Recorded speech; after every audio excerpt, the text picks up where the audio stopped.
The adversary's influence of will. Destructions.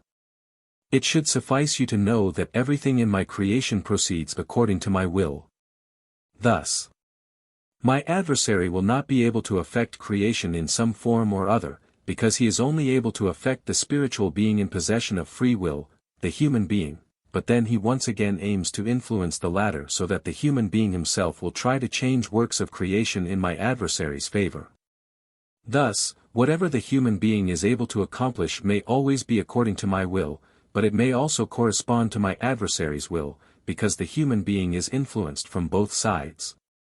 However, anything that lies outside the human being's sphere of authority can never be implemented by my adversary, it has to be entirely ascribed to my activity, because my adversary has lost all power over creation, over the spiritual substance which is still bound. But precisely because of this, my adversary will exert all his influence to make people compliant into becoming destructively active, because this will release the bound spirits, which he believes he may take possession of again.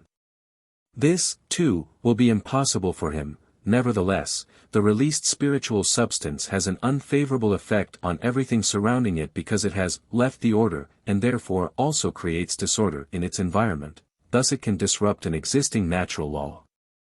So, indirectly it is indeed my adversary's work, yet always through the human will, whilst my will alone is sufficient to re-establish the order and to work creatively and constructively in the whole of the universe. This, my adversary's impotence, will cause him to devise plans of a truly satanic nature, by motivating people to destroy the globe, yet with a view of different goals which impels them into intense activity.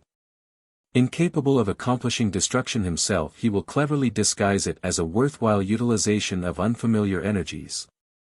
And he will find enough people on this earth to comply with his will and who therefore also receive strength from him for all kinds of discoveries and results.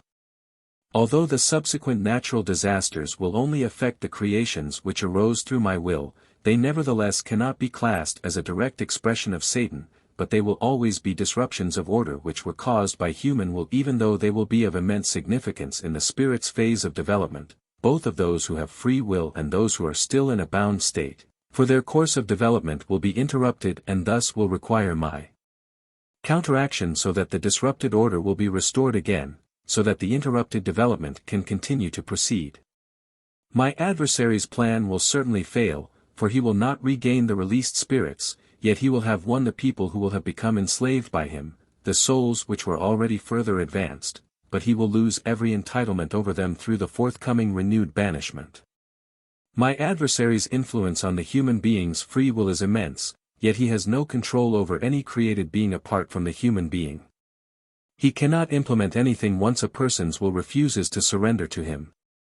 And everything which is inaccessible to a human being, which human will cannot influence, is always my reign and activity in the universe and never my adversary's expression of power, who is stripped of all authority, but he will do whatever it takes to make the human will compliant in order to implement his plan through him, and cause your downfall. Amen.